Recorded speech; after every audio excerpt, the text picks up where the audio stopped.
soy el Dr. Santiago Pilicita y esto es Plenitud Íntima, el podcast donde rompemos silencios, derribamos tabús y hablamos sin filtros sobre salud y bienestar femenino. Aquí quiero recordarte que tu cuerpo, tu mente y tu energía pueden estar en equilibrio en cada etapa de tu vida, si aprendes a tomar las decisiones correctas para ti. En este espacio encontrarás respuestas, claridad y herramientas prácticas de las manos de expertos. Porque si alguna vez sentiste miedo, vergüenza o simplemente no tuviste con quién hablar de tu salud íntima, este espacio es para ti. ¿Recuerdas ese momento que viste el test positivo y todo cambió? La emoción, los nervios y después las dudas. ¿Cuándo hacer mi primera ecografía? ¿Cuántas necesito? ¿Por qué todas parecen tan diferentes? Te hablan de controles, de ecografías, de semanas, de medidas y tú solo piensas ¿por dónde empiezo? Hoy quiero revelarte cuántas ecografías son realmente necesarias en el embarazo y sobre todo por qué cada una puede cambiar la historia de tu gestación y cómo esto marca la diferencia entre un embarazo con dudas y otro con tranquilidad. Y lo vamos a hablar desde un punto de vista que nadie te lo dice. El doctor Flavio Navarrete es especialista en ginecología y obstetricia por la Pontificia Universidad Católica del Ecuador, con un posgrado en medicina materno-fetal por la Universidad Central del Ecuador y por Medicina Fetal Barcelona. Además es miembro de la Fundación Internacional de Medicina Materno-Fetal. Actualmente se desempeña como médico tratante en ginecología de la Unidad Metropolitana del Sur y es ginecólogo de múltiples clínicas de gran prestigio acá en la ciudad de Quito. Finalmente es docente en la Universidad de las Américas y cuenta con una maestría en innovación educativa. Bienvenido. Muchas gracias, Santiago, por la invitación. Para mí realmente es un honor el poder brindar información clara y precisa para todas las futuras mamás que ven este podcast. Agradecerte, querido amigo Flavio, por estar acá para hablar de un tema que toda futura mamá debe conocer: la importancia de las ecografías en el embarazo. Y quién como tú, un especialista, ¿no?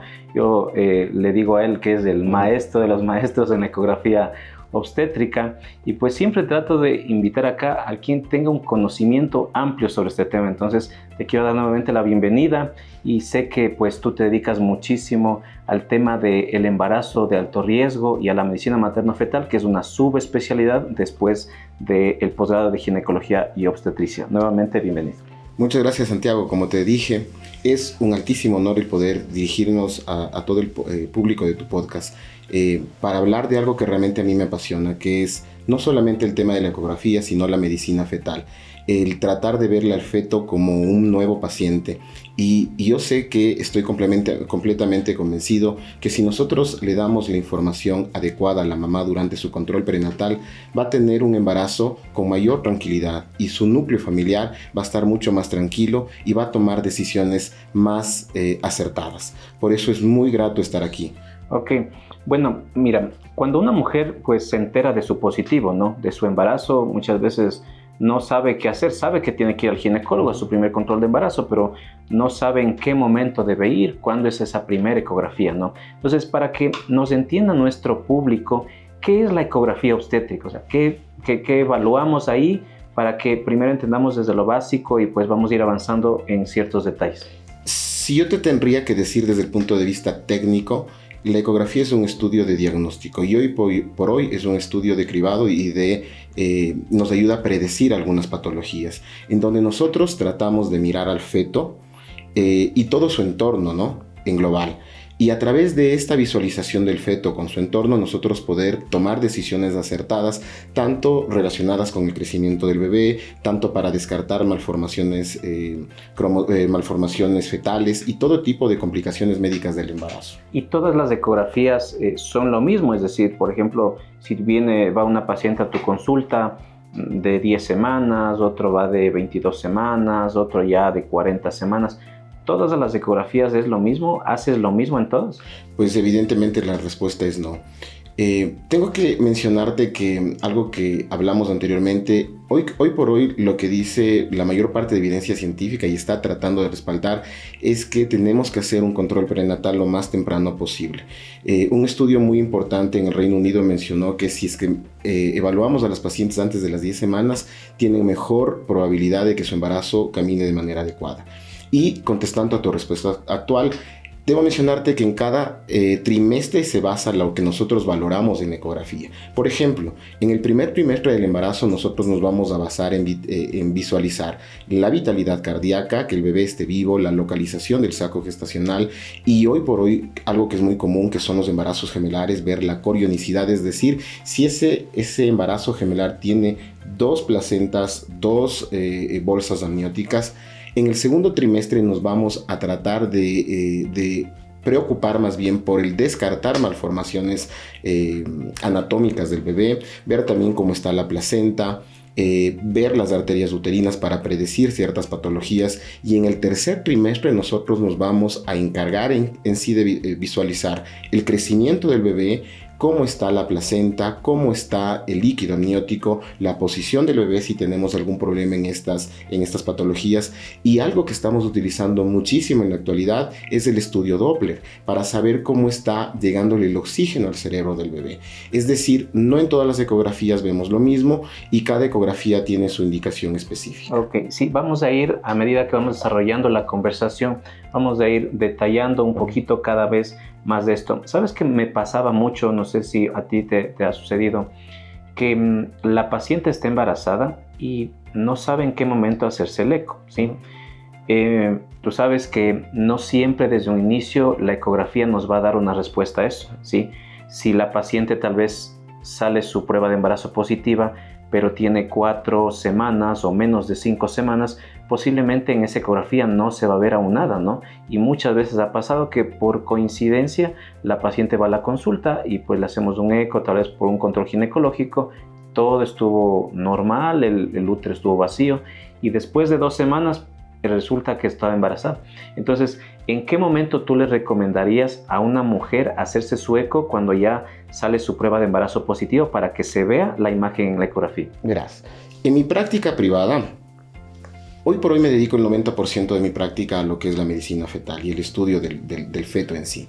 Pero cuando yo tengo pacientes propias que son mías, que no me han referido para hacer estudios ecográficos, yo prefiero que pase un poco más de las 5 o 6 semanas, porque hacer una ecografía un poco más temprano, sabemos que posiblemente no vamos a visualizar nada. Ver solamente un endometrio, que es la capa funcional, el colchoncito donde van a estar el saco gestacional y bebé, solamente engrosado, causa un poco de incertidumbre y de angustia a la paciente. Entonces yo preferiría, yo generalmente les hago que se haga una beta cuantitativa, visualizo que esté en una dosificación un poquito alta y si hasta alta, le hago la ecografía para comprobar la vitalidad gestacional, para ver la localización del saco gestacional y que esa paciente y su entorno familiar se quede mucho más tranquilo.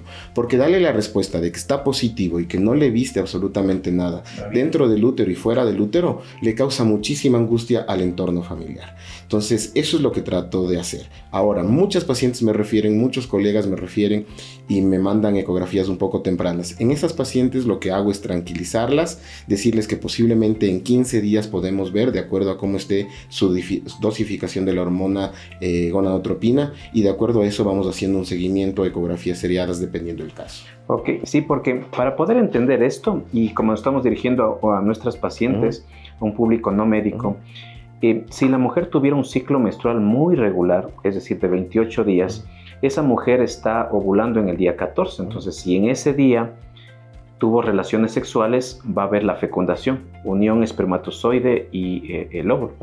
Entonces, se forma esa primera célula que es el cigoto, pero en las siguientes 2 semanas se va a dar la implantación, al final de la segunda semana después de la ovulación. Entonces, esa primera imagen que no se puede todavía visualizar en la ecografía, esa estructura pues se llama el blastocisto y es el que se implanta dentro de la cavidad uterina.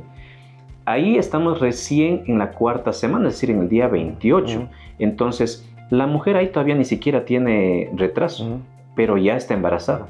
Entonces, pasado ese día 28, ¿sí?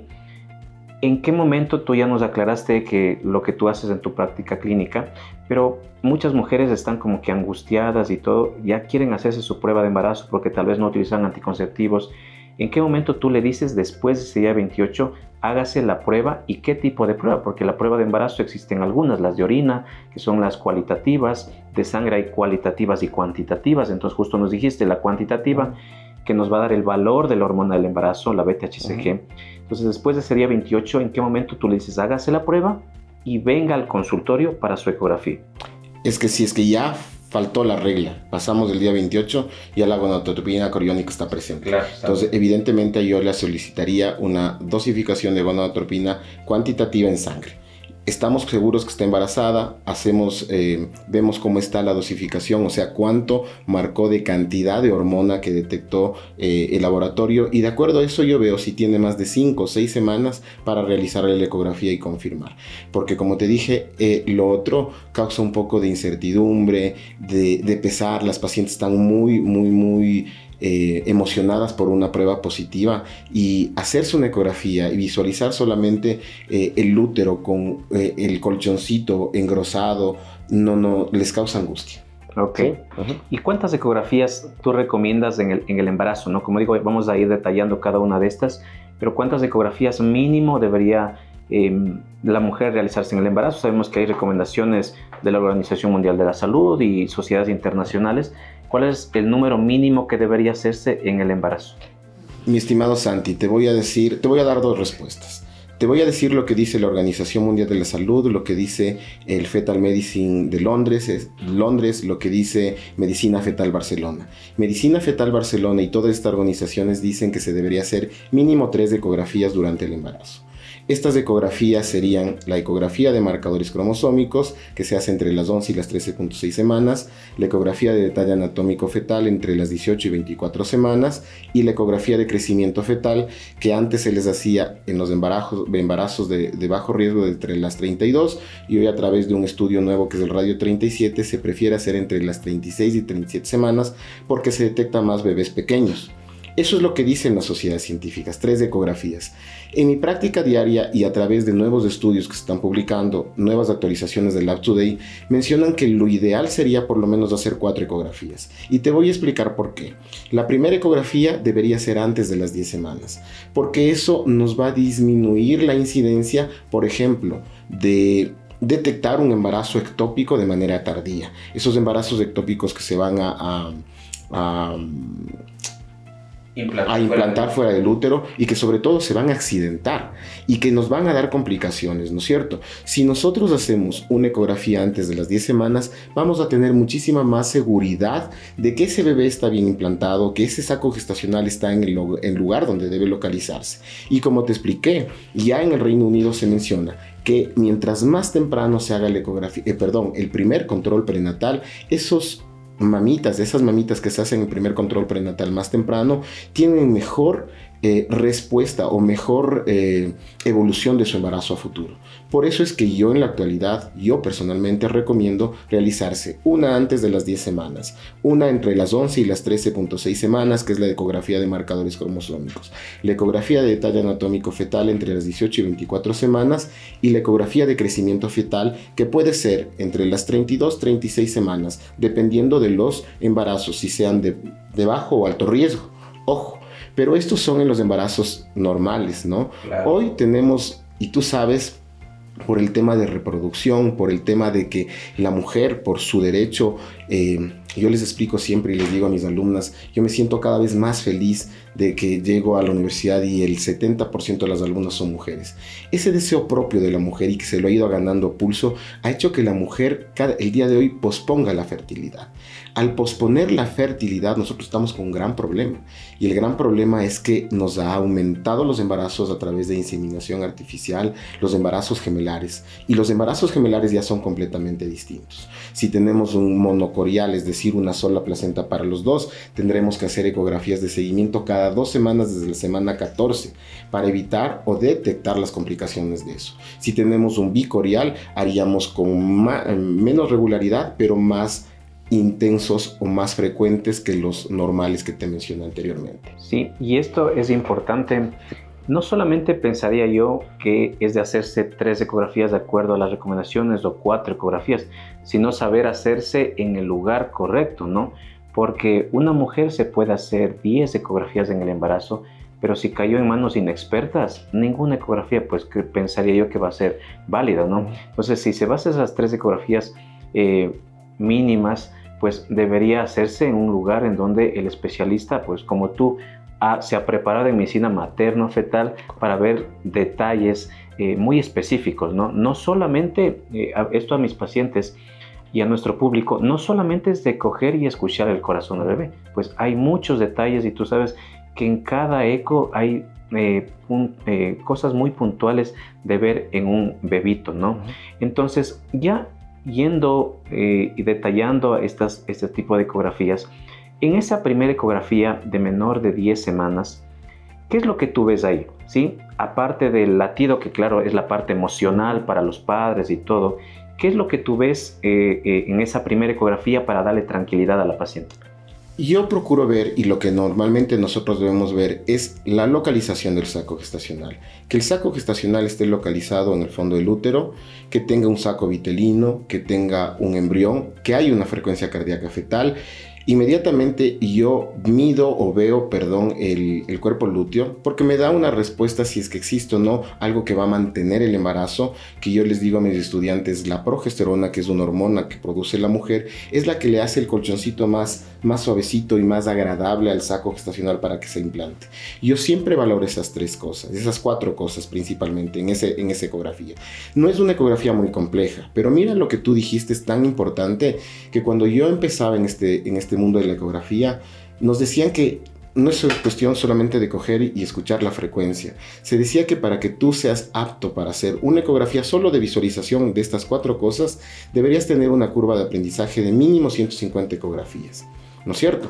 Entonces, eso es lo que veo en la primera ecografía, ¿no? Ok, listo. Sí es importante la experticia, prepararse para poder tener esto. Y ya yéndonos un poquito más allá, yo les digo a las pacientes, no todas son importantes, pero viene la primera ecografía importante, sí, la más importante al inicio, que es la ecografía genética, ¿sí? ¿Qué es la ecografía genética? Porque muchas mujeres tal vez no lo saben que tienen que hacerse un eco al inicio del embarazo, pero ¿qué es la ecografía genética? Y vamos a ver qué es lo que se ve en este eco, pero ¿qué es esto? Porque no solamente es genética, ¿no? También vamos a ver si esa mujer tiene riesgo, ¿no?, de a futuro presentar preeclampsia. Sí. Y entonces hay 2 cosas importantes en esta ecografía. ¿Qué es la ecografía genética y en qué momento se debe hacer? No es en cualquier momento. La ecografía genética se cambió a partir del 2004 a través de los estudios del doctor Kíporos Nicolaides, que es el padre de la medicina fetal. Esta ecografía genética trata de evaluar primero ciertos rasgos ecográficos que a través de muchos estudios de este grupo de médicos que estudian lo que es medicina fetal han podido demostrar que aumentan las probabilidades de presentar un problema cromosómico como trisomía 21, síndrome de Down, trisomía 18, trisomía 13. Vemos en esta ecografía todas las características anatómicas. A partir del 2017 la ISO-UG, que es la que rige la realización de las ecografías obstétricas y ginecológicas, mencionó que ya no solamente tenemos que ver ciertos marcadores, como el hueso nasal, el ductus venoso, la tricúspide, etc. Mencionó que nosotros debemos hacer ya una evaluación anatómica casi que completa. Entonces nosotros debemos tener muchísimas imágenes, pero bien realizadas. ¿Qué valoramos en la ecografía cromosómica? Valoramos lo que te estoy mencionando y también a la mamá. En la mamá valoramos las arterias uterinas. Es aquí cuando comenzamos nosotros a cambiar lo que antes pensábamos del eco, que el eco también llega a predecir. El eco llega a decirte, hey, stop, tu mamita tienes un riesgo de presentar un problema. Hoy sería, como lo dice en Medicina Fetal Barcelona, una iatrogenia que un médico no haya hecho una medición de las arterias uterinas o que por lo menos no haya dado aspirina a las pacientes que no tuvieron la posibilidad de hacerse arterias uterinas y que tienen factores de riesgo para preeclampsia. Entonces también medimos el riesgo de preeclampsia. Pero esto solamente va a llegar con los factores propios de la mamá, etnográficos y un montón de cosas, a diagnosticar el 85% de probabilidades de problemas cromosómicos. Si tú me dices, Santi, ¿qué es lo que yo recomendaría a mis pacientes hacer? Es realizarles a las 11 semanas una prueba en sangre de la mamita, que son los marcadores bioquímicos, que son ciertos marcadores que también a través de estudios se vio aumentan o disminuyen de acuerdo a las características de las pacientes. Y a las 13 semanas realizarle siempre la ecografía cromosómica. Y te digo por qué a las 13 semanas. Antes se decía que el bebé debe medir 45-84 milímetros, o sea, chiquitito, ¿no es cierto? Podemos ver el hueso nasal, podemos ver la translucencia nucal, pero a partir del 2017 se nos obliga a visualizar casi la anatomía completa del bebé. Yo tengo que verle que estén los ojitos, que estén el triángulo retronasal, que el corazoncito esté con los tratos de salida normales. Por eso es que en la último consenso, la última charla que nosotros recibíamos del doctor Garatacos, nos mencionaba que sí, bueno, puedes hacerle la ecografía entre las 11 y 12 semanas, pero si está en ti hacerle la ecografía a las 13, prefiere hacerla a las 13. Le vas a ver mejor anatómicamente.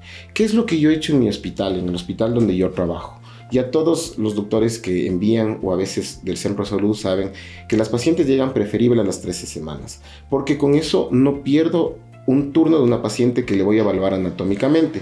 El doctor Nicolaides decía, si tú ya le hiciste a las 12 semanas, vuélvela a repetir a las 13, para que tú confirmes que anatómicamente ese bebé esté bien. Se pueden ya ver ciertas malformaciones y en ese momento nosotros ya podríamos tomar ciertas decisiones. Ok, pero tú sabes que ningún eco se parece a otro, ¿no? Entonces, todo lo que tú dices se puede evaluar con un eco por lo menos de una gama media, ¿no? Entonces, ¿qué opinas tú, por ejemplo, tú te has preparado para hacer todos estos estudios, años preparándote, estudiando, y eso no termina ahí, ¿no? Como tú dices, hay actualizaciones y toca seguir estudiando, y así es en toda la medicina. Pero, ¿tú qué opinas, por ejemplo, de profesionales que a veces no son ni siquiera ginecólogos y hacen un curso de un mes, o peor aún, menos que eso, ¿no? A veces uno de 3 días, 2 días, y que ya comienzan a exponer o a dar informes de este tipo de procedimientos? ¿Qué opinión tienes de esto? Estimado Santi, queridas pacientes, queridas mujeres que están escuchando este podcast, ese es el principal problema que tenemos aquí en nuestro país. Tú me decías que se necesita para esto. En Medicina Fetal Barcelona nos mencionaban que lo mínimo que nosotros debemos tener es, primero, el conocimiento, estudiar. Una curva de aprendizaje que te permita hacer la visualización de esto, certificarte. Para que tú puedas certificar y emitir, por ejemplo, una ecografía bien realizada de marcadores cromosómicos, ese informe es igual aquí en el Ecuador, cuando se lo hace bien, en España, en la China, en todo, porque todo ingresamos a un software del Fetal Medicine, ¿no es cierto? Eso te da certificaciones. Tú tienes que ingresar, certificarte, presentar 100 imágenes o un poco más de imágenes anualmente para que te digan, a ver, usted sí está siguiendo las normativas, check, pasó. Eso es el segundo componente. Y el tercer componente es el que tú dijiste, que por lo menos se debe tener un eco de gama media o alta. Ahora, ¿qué es lo que presentamos en nuestro país, Santi? Es que la mayoría de personas hace eco y no está mal. Si tú haces una práctica ginecológica y quieres visualizar la frecuencia y quieres escuchar, porque todos los ginecólogos nos hemos formado para hacer controles prenatales y toda esta situación, pero nosotros vemos unas cosas terribles, ¿no? Profesionales que no son ginecólogos, que hacen ecografías cromosómicas y que no se visualizan absolutamente nada, pero el problema es que aquí nadie hace nada para controlar este tipo de problemas. Entonces, como tú dijiste, no sirve de nada hacerte un eco cromosómico que te hicieron mal hecho. Entonces, si tú me dices, ¿cuál es el problema aquí? El problema es que muchas veces es a veces incluso hasta monetario. Las pacientes muchas veces, yo les digo a mis alumnas, edúquenles a las pacientes que la ecografía no es un lujo, Santi. La ecografía es una necesidad y la paciente debe ver que a través de la ecografía es la única herramienta que nosotros podemos predecir estos problemas. Ok, y hay algo que les asusta a veces a las mujeres, ¿no? Si el eco les va a hacer mal, el número de ecos que se hace. Hay un número de ecos que le puede afectar a la salud del bebé, alguna malformación en algún momento, el embarazo, o los ecos no afectan en nada a la salud fetal. Para nada. La ecografía son ondas sonoras que chocan con el bebé, no producen ninguna alteración, no son ondas de calor y mucho menos son rayos X. Y al no ser rayos X ni ondas de calor no producen ninguna alteración ni malformación a nivel del feto. El número de ecografías así te hagas un eco en cada control prenatal, no tiene ningún problema, no existe. El único problema sería que la paciente no se haga las ecografías, porque eso sí va a ser un riesgo no solamente para la paciente, va a ser un riesgo para el sistema de salud. Podemos nosotros con la ecografía detectar incluso la paciente que tiene riesgo de prematuridad.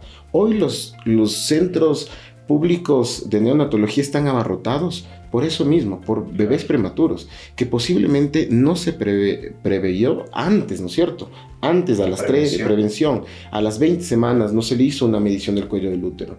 Entonces, va más allá. El problema sería más bien no hacerte las ecografías. Claro. Entonces, hasta ahorita vamos comenzando, ¿no? La primera ecografía, menos de 10 semanas. Estamos hablando de embarazos de bajo riesgo, ¿no? Uh-huh. Primera ecografía, menos de 10 semanas para ver vitalidad, ubicación, corionicidad, etc. Y la segunda ecografía, semana 11 a 13 semanas, y tú nos explicas pues que idealmente a las 13 semanas sería el mejor momento, ¿sí? Del eco, y vamos avanzando un poquito más, ¿no? Entonces, solamente para resumir también, en esta ecografía primera, la genética, vamos a ver si este bebito tiene esa probabilidad o riesgo de tener síndrome de Down, de Patton y de Edwards, y además vamos a ver si tiene riesgo o no de tener o presentar a futuro una preeclampsia. No es el tema de hoy, pero en el caso de que haya riesgo, que lo podemos ver con eco, pero además los factores maternos, los antecedentes y todo, como tú dices, se meten en un software, ¿qué le deberíamos hacer? Le salió con riesgo, ¿sí? La paciente, la mujer sale asustadísima, peor aún si no le guían bien. Si está en un sitio en donde no manejan esto, asustadísima, y pues la paciente muchas veces me ha pasado que piensa que como le salió algo, ese ratito ya tiene preeclampsia, ¿sí? Entonces, ¿qué es lo primero que hacemos en este caso si le salió con riesgo de preeclampsia? Si a esta paciente le salió riesgo de preeclampsia, debemos actuar. Como yo les digo a los alumnos, no sirve nada decir, o sea, tiene riesgo de preeclampsia, tenemos que hacer algo, ¿no es cierto? Esta paciente sabemos que esas arterias uterinas son patológicas, que están produciendo una irrigación anómala a nivel de la placenta, y a esta paciente lo que tenemos que es medicarle con aspirina y calcio, que es lo único que hasta el día de hoy se ha podido ver que puede reducir la incidencia de preeclampsia temprana. Recordando que la preeclampsia es, digamos, los trastornos hipertensivos, si no estoy mal, es la segunda causa de muerte materna en el país, ¿no es cierto? Correcto. Entonces, si a esta paciente le digan, mira lo que sucedería. Si a esta paciente, mira lo que dice la evidencia científica, Santi. Yo les digo a mis alumnos, con que ustedes, cuando yo hablo de trastornos hipertensivos, se vayan con el concepto de que solamente con ver factores de riesgo, si ustedes estén en la Amazonía, estén en la ruralidad, estén viendo los factores de riesgo, detectaron factores de riesgo, por Dios, mándenle aspirina. A esa paciente le van a salvar con aspirina, al sistema de salud le van a salvar con aspirina, y también a ese futuro bebé, porque si le dimos aspirina a esa paciente con riesgo, vamos a prevenir. Ojo, no es de tomar todas las pacientes, a las pacientes con riesgo que se hicieron eso. Si le damos aspirina, esta paciente va a disminuir los factores de riesgo de presentar preeclampsia temprana, que es la que nos molesta, que es la que nos complica el sistema de salud. Si después ya le da una preeclampsia tardía y el bebé está a término, pues es bien, se termina el embarazo y estamos al otro lado. Ok, y bueno, avancemos un poquito más, ¿sí? Ya llegaron las 16, 18 semanas. ¿En este momento se puede hacer la ecografía para predecir parto prematuro o es más adelante? Porque, perdón que te interrumpa, el parto prematuro es aquel nacimiento de un bebé que se da antes de las 37 semanas, ¿sí? Y mientras más lejos de las 37 es peor, la prematuridad conlleva algunos riesgos. Entonces, ¿en qué momento va a ser el eco para poder medir la longitud del cuello de útero y saber si esa mujer tiene riesgo o no? ¿Sí? ¿En qué momento? El momento es cuando se realiza la ecografía de detalle anatómico fetal. La ecografía de detalle anatómico fetal por concepto se lo hace entre las 18 y 24 semanas. ¿Qué preferimos nosotros? Yo siempre prefiero hacerlo pasado las 20 semanas. En ese momento a la paciente se le hace una medición transvaginal, o sea, por la vaginita con un transductor transvaginal que no hace nada a la paciente y se mide el cuello del útero. Si ese cuello del útero mide menos de 2.5 centímetros, debe ser medicada. Debe recibir medicación para que esa paciente disminuya su factor de riesgo, para que ese cuello siga completamente durito y trate de llegar al final. ¿Y se debe hacer un estudio universal a todas las mujeres o solamente a las que tuvieron antecedentes de partos prematuros? Excelente pregunta, Santi, porque hasta el día de hoy nosotros tenemos esos problemas. Nosotros hasta el día de hoy vemos que se lo hace o por vía suprapúbica, o sea, por la barriguita de la paciente, y muchos doctores dicen, no, solo a la paciente que tiene riesgo. Esto es un screening, y al hacer un screening se le hace a todas las pacientes que están dentro de esta edad gestacional. Nosotros diagnosticamos una paciente de riesgo y estamos disminuyendo la probabilidad de que esa paciente tenga complicaciones a futuro. Ok, llegó el momento ya de las 20 semanas y llega, como tú dices, el eco morfológico, ¿no? Son términos técnicos que utilizamos nosotros, pero la madre quiere sentir a su bebé, quiere ver si escucha, quiere ver si siente, ya le pone musiquita, le habla y todo. En la ecografía, cuando tú le estás haciendo, el bebito, el feto se está moviendo, ¿no? ¿En qué momento ya la madre puede percibir los movimientos reales de ese feto, ¿no? Porque a veces dicen que ya a las 5 o 6 semanas ya se siente, y yo digo es imposible, ¿no? Tal vez el peristaltismo intestinal. Eso es lo que te decía, ¿no? Sí. Yo me acuerdo de un doctor del Pablo Arturo Suárez que decía, no mamita, está sintiendo sus cuicas. Claro. Y es así, ¿no es cierto? Cuando vemos o visualizamos movimientos sutiles en la ecografía, movimientos ya vemos desde las 8 semanas, ¿no? A veces le estás haciendo el transvaginal, porque antes de las 10 semanas prefiere hacer transvaginal para visualizar mejor y ves que ya se está moviendo. Pero a las 12 semanas tú le estás haciendo el eco cromosómico, el bebé comienza a tener autonomía, estira sus piernitas, se mueve muchísimo. Pero cuando la mamá percibe, según Gibbs menciona que las pacientes que ya han tenido hijitos, puede ser que ya sientan los movimientos desde las 17 hasta las 20 semanas. Pero de manera general, pasadas las 20 semanas, la mamita ya percibe los movimientos fetales. Okay. Y son progresivos. A veces solo sienten poquito y va aumentando los movimientos. Sí, ¿te ha pasado alguna vez que hay madres, no sé, que tienen... se percibe mucho los movimientos y se siente la patadita, que el codo, o sea, cuando tú haces los ecos, ¿te ha pasado eso? Que sí. Sale como que la piernita, el codo y le empuja. Algo que me preguntaban siempre y las pacientes me preguntan mucho, doctor, cuando nosotros hacemos ecografía estamos con un transductor, yo les menciono, ¿no? Y a veces en el hospital público eso no te entendían cuando esto es un tema nuevo, la medicina fetal es un tema nuevo.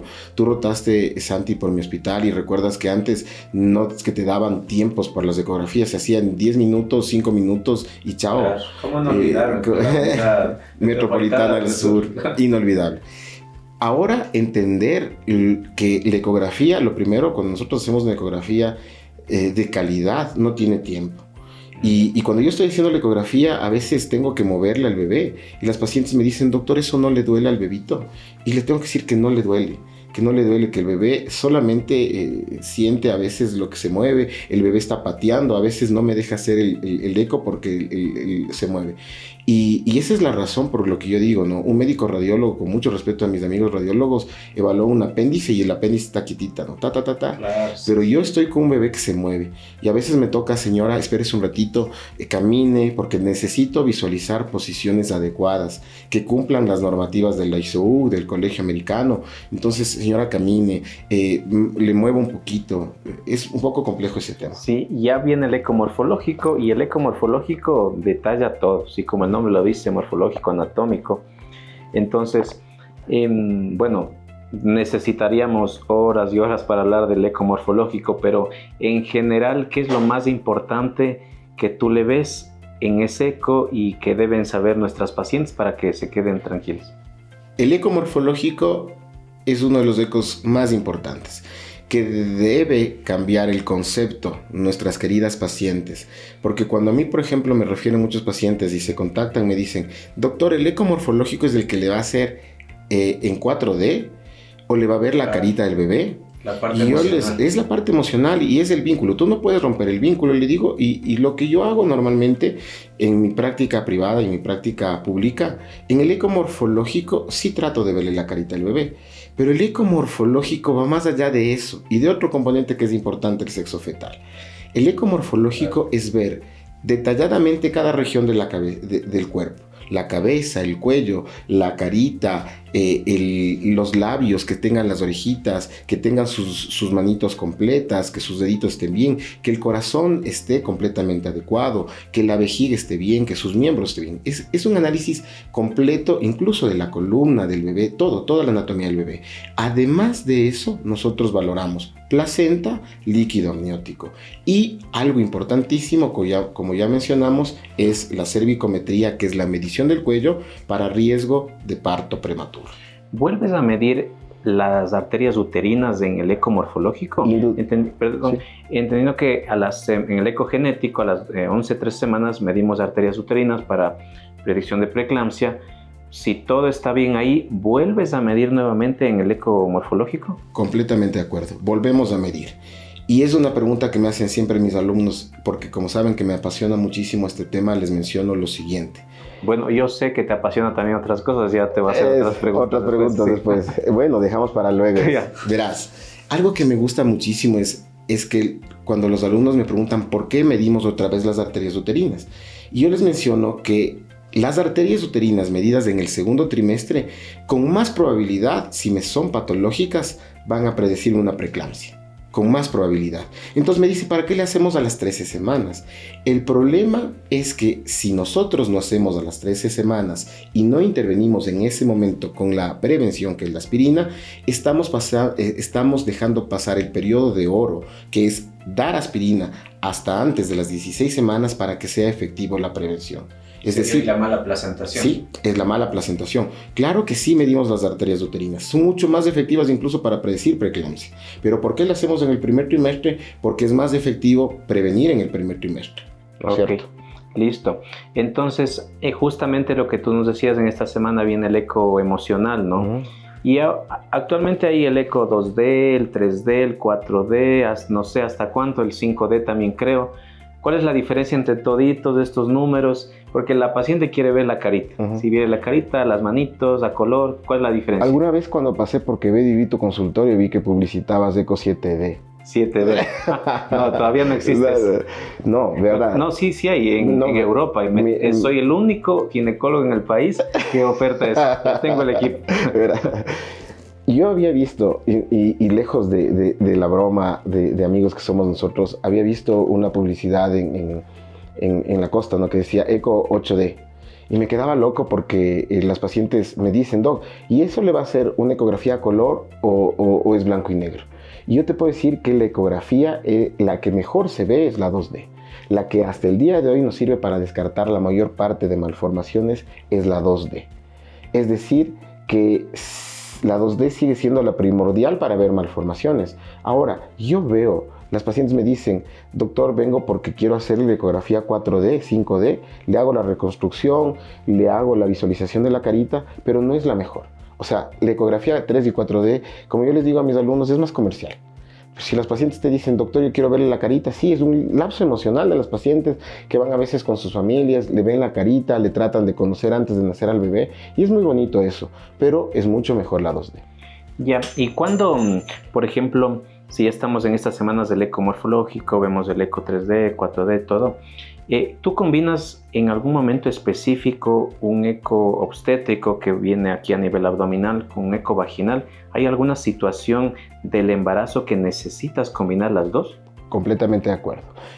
En la ecografía de marcadores cromosómicos, la mayor parte de ecografía lo hago por arriba, suprapúbico, por la barriguita. Las arterias uterinas, si son posibles visualizarlas y bien visualizadas, lo hago por arriba, pero si no las visualizo, los hago transvaginal. En la ecografía del segundo trimestre, siempre podemos hacer lo mismo, pero siempre voy a tener que utilizar la transvaginal porque debo medir el cuello del útero. Y cuando una paciente, por ejemplo, está con un sangrado en el tercer trimestre y estamos pensando, por ejemplo, en una placenta previa, deberíamos hacer una ecografía por arriba, suprapúbica y una transvaginal también. Y hablando justamente que nos dices de la placenta previa, ¿no? No sé si te pasa, ¿no? Porque comenzamos diciendo que pues hay que tener mucha experticia para hablar de este tema de la ecografía, pero a veces se hacen un eco a las 12, 14 semanas y les ponen diagnóstico placenta previa, ¿no? Entonces, la placenta primero que va a migrar, ¿sí? Si mal no recuerdo, hasta la semana 28 migra, semana 28-30, Y ahí es el momento en donde quizás definitivamente le decimos a la mujer, realmente tiene una placenta previa.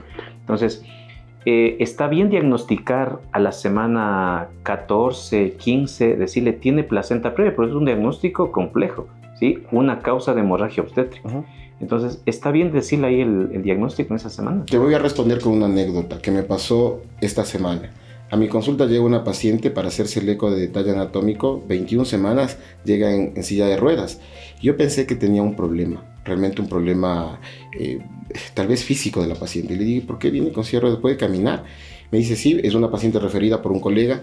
Y al momento de decirle, ¿por qué está así? Lo que pasa es que cuando me hicieron la ecografía de las 13 semanas, me dijeron que tengo placenta previa y que no debo caminar, que debo estar inmóvil. Se me erizaron los pocos pelos que tengo todavía. Y resulta que es algo muy erróneo. Porque como tú dices, a las 12 semanas, cuando lo hace alguien que no tiene expertise y que no tiene la capacitación adecuada, va a poner como diagnóstico placenta previa. En ese momento yo lo único que puedo definir es que es una placenta baja, que está bajita, y yo lo que pongo en el informe es esperar fenómeno de migración placentaria semana 28-30, y ahí podríamos confirmar recién si existe una placenta previa o no. Okay. Pero alarmar imagínate esa paciente pasó tantas semanas, 7 semanas, 8 semanas en silla de ruedas y acostada completamente. Sí, sí. Avancemos un poco más, llega la tercera ecografía que tú decías, la cuarta, ¿no? Uh-huh. Que es en la semana 36-37. Entonces, en esa semana vamos a evaluar el peso fetal en este bebito. ¿Sí? Entonces, si es el peso fetal en este bebito, ¿qué necesitamos para saber el peso? Porque volvemos a caer en lo mismo, ¿no? Hay ecografías que están mal realizadas. Entonces, a veces solamente les ponen el peso, 2.800, 3.200, y así verbalmente les dicen, está bien de peso, está mal de peso, pero así no se puede evaluar si está bien o no está mal de peso, ¿no? Entonces, cada bebé se debe evaluar de acuerdo a sus semanas de embarazo, y hay un software pues para poder catalogar esto, y más el peso que se hace en ese momento. Entonces, en esta ecografía, además del peso que tú les das, ¿sí? ¿Qué más estás evaluando en el tercer trimestre? Lo principal, yendo a lo que tú me dices de verificación del peso, ¿qué es lo que utilizo yo? Primero, verificar la edad gestacional, porque si no vamos a tener muchísimos errores.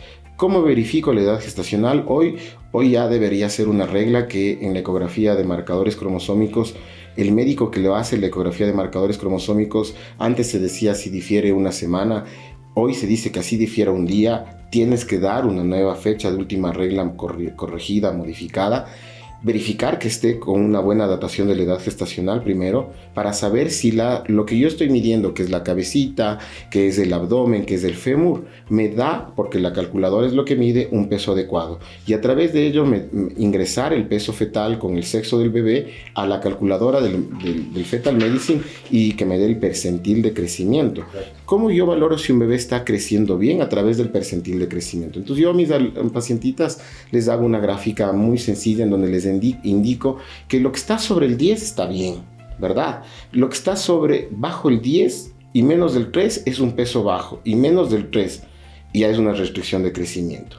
Pero puede ser que ese bebé, y eso es lo que es, a veces nos olvidamos, es de papitos pequeñitos, y que siempre tuvo percentiles de crecimientos 13, 15, 20, y no subió de eso, pero eso no quiere decir que tenga un bebé con peso bajo. Principal, datar edad gestacional. Hacer una buena ecografía para saber, acercarnos mucho más al peso real. En el tercer trimestre tengo que valorar siempre la placenta, o sea, ver cómo está la placenta, ver cómo está la inserción del cordón, ver la posición del bebé y ver la cantidad de líquido amniótico. Pero como te digo, lo principal aquí es una edad gestacional adecuada. Porque si no tengo una edad gestacional adecuada, evidentemente no voy a poder hacer una datación y posiblemente el peso no sea real. En lugares en donde hay la posibilidad de hacer ecografías más detalladas, hay 2 ecos, que uno es el ecocardio, ¿sí? Y el otro es la neurosonografía, ¿sí? Estas 2 ecografías importantes también, ¿en qué momento se las realiza en las mujeres embarazadas? El ecocardio fetal y la neurosonografía ya avanzada se le hace cuando nosotros en la ecografía de detalle anatómico fetal visualizamos algo anómalo en los planos básicos que visualizamos. Cuando evaluamos un bebé en el eco de detalle anatómico fetal, hacemos visualización de los 3 planos de la cabecita, el plano transtalámico, transventricular, transcerebral. Si yo veo algo patológico ahí, ese bebé pasa para hacer una neurosonografía avanzada. Esa neurosonografía avanzada se lo hace preferiblemente con no solamente un operador, alguien que nos ayude a movilizar al bebé, pero es bajo indicación, si yo veo algo anómalo. Y el ecocardio yo lo hago en ciertas condiciones. Te podría decir algunas cosas. Por ejemplo, si yo veo alguna alteración en la ecografía de marcadores cromosómicos, algo a nivel del ductus venoso o algo anómalo, yo pido un ecocardio temprano. Y así en la ecografía, un ecocardio temprano, ¿por qué? Porque la relación entre malformación cardíaca y alteraciones cromosómicas es muy grande, ¿no es cierto? Entonces por eso pido un ecocardio temprano. Pero si en ecografía anatómica veo alguna anomalía, ya me pido un ecocardio avanzado en donde voy a visualizar todas las estructuras del corazón, voy a medir incluso flujos y hago muchas cosas detalladas adicionales. ¿Hay algún estudio adicional que tú haces cuando se ve que en la ecografía algo anda mal? ¿Sí? Por ejemplo, tú nos hablabas de los marcadores bioquímicos, ¿sí? ¿Hay algún estudio adicional que tienes que decir a la mamá, saben que aquí no vi esto bien, hágase estos estudios en sangre y marcadores bioquímicos? ¿En qué puntos le haces? Dos cosas importantes. Por ejemplo, en el eco de marcadores cromosómicos, si al meter en la calculadora el riesgo me sale alto, es decir, un riesgo de 1 en 250, menor a 1 en 250, ese bebé tiene que pasar a ser un estudio adicional en el eco de marcadores cromosómicos. ¿Cuál es el estudio adicional? O hacemos una biopsia de vellosidades coriales si es antes de las 16 semanas o una amniocentesis pasado las 16 semanas. O en su defecto, pero es otro tema y tal vez sea un tema que nos podríamos demorar muchísimo, ADN fetal en sangre materna, que ya es otra cosa. Ahí pedimos otra cosa. Si yo veo, por ejemplo, una malformación cerebral a nivel del cerebro del bebé, pide una resonancia cerebral del bebé. Y este es el problema. Hay muy pocos centros que hacen resonancia solo del bebé, porque a veces nos da una dificultad en la realización de la neurosonografía avanzada. Ok. Mira, todo esto que tú nos dices, digamos, son recomendaciones de sociedades internacionales y que nosotros los hemos adaptado acá, y como tú nos mencionabas, es lo mismo en manos de expertas del eco aquí en Ecuador que en España y en Estados Unidos. Pero tú sabes la realidad de nuestro país en muchas mujeres, ¿no? Muy pocas incluso ni siquiera se hacen controles prenatales, a veces pocos controles en la parte pública. Algunos sí pueden acceder a la atención privada, pero la gran mayoría, no sé si la gran mayoría, pero un porcentaje alto, no pueden hacerse todos estos estudios, ¿sí? Entonces, ¿cuáles serían los básicos que tú digas, estos tienen que hacerse sí o sí? 2 o 3, como tú decías, 4, capaz, algunas mujeres ni siquiera pueden hacerse un eco, ¿sí? Y cuando rotamos juntos, yo le conozco a Flavio, pues del hospital de la Metropolitano del Sur, y pues algunas pacientes venían sin controles. Y a uno les hacía el tacto vaginal y ya, nací, ¿no es cierto? Muchos tactos, incluso hasta le corregía al doctor. Él decía 1 centímetro y estaba 10 centímetros. El doctor dormido y yo ahí atendiendo el parto, ¿no? Entonces, no, fuera de broma, muchas pacientes no pueden acceder a esto. Entonces, ¿cuál dirías tú lo mínimo? A pesar de que hay recomendaciones, pero hay mujeres que ni siquiera tienen dinero para hacerse un eco. Entonces, lo mínimo, ¿cuál sería? 3 ecografías. Ahí sí vamos a lo mínimo, ¿no? La de marcadores cromosómicos, la anatómica y la de crecimiento fetal el tercer trimestre. Pero ahí yo te contrapongo. Perdón que te interrumpa ahí. Yo siempre les digo a mis pacientes que vean el sello de la persona que le pone, porque si en el sello dice diplomado, ya yo dudaría, claro, ¿cierto? Entonces debe ser ginecólogo y materno fetal. Primero, y tal vez algo más importante es que hoy la mayor parte de servicios públicos, hoy trabajamos en conjunto en lo que es la red de medicina materno-fetal.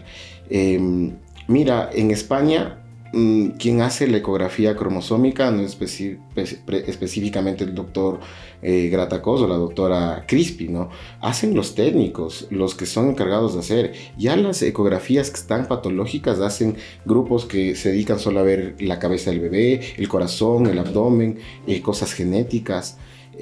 Hoy nosotros tenemos la posibilidad de que sí hay un centro de referencia nacional, que es del H-GONA, y que nosotros trabajamos por la buena amistad que tenemos con la doctora Nieto, con el doctor Yepes, en conjunto. Muchas veces tenemos casos complicados y nos compartimos de esas cosas. Hoy, yo como les digo a mis pacientes, a veces nos gastamos de manera innecesaria en muchas cosas, pero a veces la ecografía, como te dije al principio, no es un lujo. La ecografía es algo que va a salvar la vida de su bebé, que va a salvar la vida suya, porque si nunca se hizo un control prenatal y tuvo una placenta previa y comienza a sangrar, posiblemente usted va a tener una complicación al momento del parto, y si pasa algo, la culpa va a ser del médico, y no es así. ¿Sí? Ok. Y en pacientes quienes tienen emergencias, por ejemplo, comienzan a perder líquido, comienzan a sangrar y todo, ¿siempre va a ser necesario hacerles una ecografía a esas pacientes? Porque muchas veces escriben en redes sociales y dicen, Doc, o me escriben a veces, Doc, ¿sabe qué? Estoy con sangrado, estoy con dolor, estoy perdiendo algo por la vagina, mi bebito no se mueve, ¿sí? ¿En todas siempre va la ecografía? La ecografía es una herramienta indispensable del ginecólogo y se le debería hacer. Pero muchos pacientes, como tú dices, ¿no? A veces llega una paciente con sangrado y me dice, Doc, me va a hacer, en primer trimestre dice, me va a hacer un eco transvaginal, pero si estoy con sangrado, me va a empeorar el sangrado. Y sabemos que las cosas no es así, que es evidentemente que se necesita hacer. La ecografía es una herramienta indispensable de cualquier ginecólogo hoy por hoy. Y bueno, llegamos al segmento en donde hacemos una ronda de preguntas que no son preparadas para nuestro invitado. Flavio justamente estaba asustado de qué es lo que le va a preguntar, entonces no voy a indagar lo más profundo, no va a pasar nada. Entonces, bueno, te quiero preguntar, y habíamos conversado de que nos conocimos en una rotación en el Patronato del Sur, ¿sí? Actualmente pues ya el hospital como tal, la hospitalización, el servicio de quirófano ya está cerrado y solamente está la consulta externa, pero ¿qué extrañas de ese hospital? ¿Sí? Las guardias, no dormir, el cansancio, los externos, la docencia que tú dabas ahí, ¿qué extrañas del patronato? Del patronato extraño todo, absolutamente todo. Ese hospital durante muchas décadas fue referencia a nivel nacional, no solamente en ginecología, en pediatría, en neonatología, en cirugía cardíaca. Lamentablemente, como pasa casi siempre en nuestro país, los malos gobiernos, las malas administraciones municipales en este caso, la cerraron. Y otra cosa que extraño es a los chicos de formación, a los posgradistas, porque como siempre yo decía, yo me nutría muchísimo de ustedes y ustedes me obligaban a estudiar muchísimo.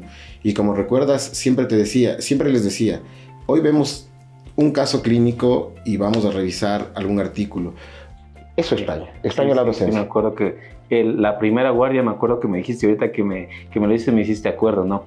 Pero también me acuerdo no sé si te acuerdas de un compañero que se llamaba Paul, y no me olvido de nunca porque justamente nos estabas preguntando, estuvo tranquila la guardia y tú nos estabas conociendo, ¿no? Y nos decía, ¿y usted qué es? ¿Estado civil? Y tú me preguntabas, yo digo, sí, soy casado. Y le preguntaste a él, y su estado civil, y dice medio casado. Medio casado, y no sabemos qué era medio casado. Al lado estaba la chica externa, entonces no sé si le quería sorprender, pero medio casado. Hay ciertos doctores que son un poco pícaros. Como el Paul. Y bueno, ¿te gusta la docencia? Sí, me di cuenta desde que estábamos ahí en el hospital. Y pues eres docente también de la Universidad de las Américas, ¿sí? ¿Qué tal esa experiencia de estar ahí impartiendo clases? Como te dije alguna vez que conversamos como amigos, te dije, la docencia a mí me apasiona, es algo que a mí me apasiona, es algo que lo veo como una forma de desahogar todo el cúmulo de trabajo que tenemos, y sobre todo es de inculcar a los nuevos médicos, a los nuevos profesionales, como yo les digo, a que siempre siempre estén a la vanguardia de los conocimientos. Pero ante eso, yo lo que he visto en las últimas generaciones de médicos es una deshumanización de la medicina. Y lo que yo siempre les digo a los alumnos es que sé el médico que algún rato quisiera que le atienda a tu papá, a tu hermana, a tus hijos, a tu esposa. Y eso es lo que me apasiona de la docencia. ¿Crees que ha cambiado un poquito la forma de estudiar entre que cuando tú eras estudiante, ahora éramos estudiantes, independientemente de la universidad, ¿no? Pero ¿crees que ha cambiado la forma de estudiar, la responsabilidad con los chicos que ahora actualmente están estudiando en cualquier universidad? No la forma de estudiar, más bien la forma en la que por muchas leyes se lleva ahora la medicina. Hoy, y bueno, es algo que debemos adaptarnos, la utilización de fantomas, la utilización de eso. Antes nosotros, recordarás, Santi, tú también eres de la Universidad Central, éramos ratones de hospitales.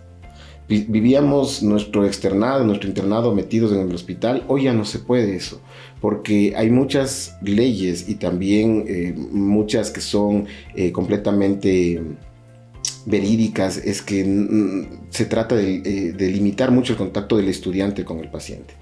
Eso ha cambiado en la práctica médica. Pero yo creo que definitivamente, como les digo a los alumnos de 10º semestre, si ustedes están aquí, siéntanse privilegiados. Porque muchísimas personas en su vida anhelaron ser médicos. Creo que la profesión de la medicina es una profesión muy, muy noble. Y los que están sentados aquí, les digo, deben aprovechar eso, ¿no es cierto? Y deben ser corresponsables con el esfuerzo que hacen sus padres y sobre todo cuando se sienten frente a un paciente, ponerse en los zapatos de ese paciente. Ok, correcto. Bueno, ahora nos vamos a salir un poco ya del tema profesional.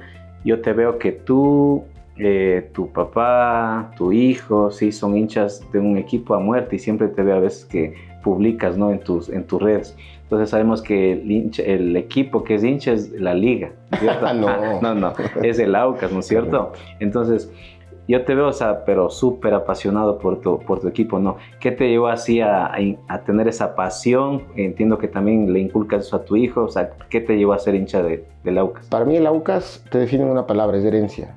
Es la herencia de mi abuelito, que fue papá José. Es una herencia que fue de mi papá hacia mí y que tal vez yo le heredé a mi hijo, ¿no? Pero le heredé llevándolo al estadio. O sea, no obligándole. Yo recuerdo cuando el Aucas vivía ayer, el Quito que quedó en segunda, y decía, cuando el Aucas estaba en segunda, nos íbamos a Machachi, nos íbamos a los pueblos más reconocidos. Si no tenía turno, claro, íbamos a verle al Aucas, ¿no? Porque para mí el Aucas es de herencia y representa algo que para mí es importantísimo. La gente humilde, la gente que con esfuerzo sale adelante. Eso. Ya, claro. Y si le viste, o sea, digamos, no te puedes decir, me voy a morir sin verle campeón, porque fue campeón hace 2 años. Hace 2 años, ¿no? Sí. Creo que el partido con el que jugó fue con el Barcelona. Con el Barcelona. En cambio, yo soy del Barcelona. Sí, entonces, vos eres del otro equipo. Sí, del Barcelona. Entonces, bueno, sí, chévere. Entonces, y claro, eso digo, te veo siempre ahí publicando cualquier cosita del Aucas. Y aparte de eso, también eres muy fanático de tu colegio. Sí, de tu colegio que entiendo también es como una herencia, ¿no? Sí. ¿Cuál es ese colegio? El Patrón Mejía. Para mí el Patrón Mejía es mi vida. Es mi vida porque a través de eso mi papá cambió la realidad de todos sus hermanos. También es de herencia. Mi hijo también estudió en Mejía. Somos algo anecdótico, ¿no? La otra vez hacían una cosa en los egresados y veían que por única vez en la vida, yo fui presidente del Consejo Estudiantil del Mejía y mi hijo también fue presidente del Consejo Estudiantil del Mejía. Entonces, para mí, el Aucas y el Mejía son mis dos pasiones. Y ellos sumado a la medicina fetal. Claro, un combo todo ahí completo. Un combo completo. ¿Y también va a haber herencia a tu hijo en la medicina? Sí, mi hijo está por culminar su carrera, está ya en los últimos semestres de medicina. Y bueno, o sea, creo que es algo que nació con nosotros. ¿Y a él también le gusta la ginecología? Sí le gusta, no le disgusta. Me dice que le gusta bastante porque a veces entra conmigo a cirugías. Pero creo que más se va a inculcar por la traumatología. Le digo que sea traumatólogo porque por ahí está la plata. Claro, sí, los traumatólogos, ¿no? Por la plata o la estética vaginal. Claro, la estética íntima. Sí. Ya vamos a hablar de un tema en el próximo podcast. Bueno, te quiero agradecer, Flavio, por haber estado acá. Cuando te escribí, pues, estuve pensando, ¿no? O sea, qué persona sea muy capacitada en el área de la medicina materna fetal y pues te conozco, somos amigos ya de años y pues además de eso tienes un amplio conocimiento en el área para dar tranquilidad a las madres, tanto en bajo riesgo como de alto riesgo de embarazo y pues agradecerte nuevamente de estar aquí y pues espero que no sea la última vez porque tú sabes que dentro del embarazo hay muchos temas por los cuales podemos conversar. Entonces quisiera que le des un mensaje final a mi audiencia, a esas futuras mamás o que están ya cursando el embarazo, y además pues que nos digas, ¿no? ¿Qué tal fue tu experiencia acá en el podcast? Pensaba que íbamos a tomar algún vinito, pero ya dije que ya cambié, ya no somos así. Ya no somos. Entonces, ¿cómo fue tu experiencia acá? Pues primero agradecerte, Santi, por esta invitación. Este tipo de invitaciones, este tipo de charlas educativas que van orientadas a las pacientes que están desesperadas en su embarazo son completamente positivas. A las queridas mujeres, madres o aquellas que están anhelando ser madres, decirles y cambiarles el mito de que la ecografía, la medicina materno-fetal no es un lujo. El realizarse una ecografía no es un lujo. Es la única forma y la única herramienta en donde el médico que le está tratando puede predecir, puede diagnosticar y puede prever alguna complicación médica del embarazo. Hoy por hoy la medicina fetal constituye una de las principales herramientas de manejo del embarazo de alto riesgo. Por eso agradezco tu oportunidad y sobre todo haberme dado la salida para saber y expresar lo que es la medicina fetal. Ok, ¿y tu experiencia acá cómo te fue? Completamente positivo. Al principio positivo. Al principio asustado. No, definitivamente bien, porque siempre hablar un poco del tema de educación, hablar de lo que es algo que me apasiona, pues es algo muy bonito. Y mucho más si es hacerlo con amigos, con personas muy valiosas como tú, Santi. Ya, listo. Gracias, Ok. Flavio, por venir. Muchas gracias, Santi. Hoy quiero que te quedes con una idea clara. La ecografía no es un simple control. Es una herramienta que diagnostica y que salva vidas. Es una herramienta diagnóstica que salva vidas. Nos permite detectar malformaciones, seguir el crecimiento del bebé y cuidar tu salud de manera integral. Por eso, más allá de la emoción de ver el corazón latir, esta es la responsabilidad de un seguimiento médico, hecho con conocimiento, sensibilidad y experiencia. Porque cada imagen, cada medición y diagnóstico tiene un propósito: garantizar el bienestar de la madre y del bebé, hoy y siempre. Porque la ecografía no solo es un estudio médico, es una herramienta que protege, acompaña y da tranquilidad. Porque toda mujer merece vivir su embarazo con información, con confianza y con alegría. Tu bienestar también es el bienestar de tu bebé. Si esta información te ayudó a despejar dudas, compártelo con tus amigas, hermanas, conocidas. Y no te pierdas el próximo episodio de mi podcast Plenitud Íntima, en donde tratamos con cariño lo que antes tratábamos con temor y miedo. Si les gustaría agendar una cita médica, la información está en el link de todas mis redes sociales. Les mandamos un abrazo. Chao.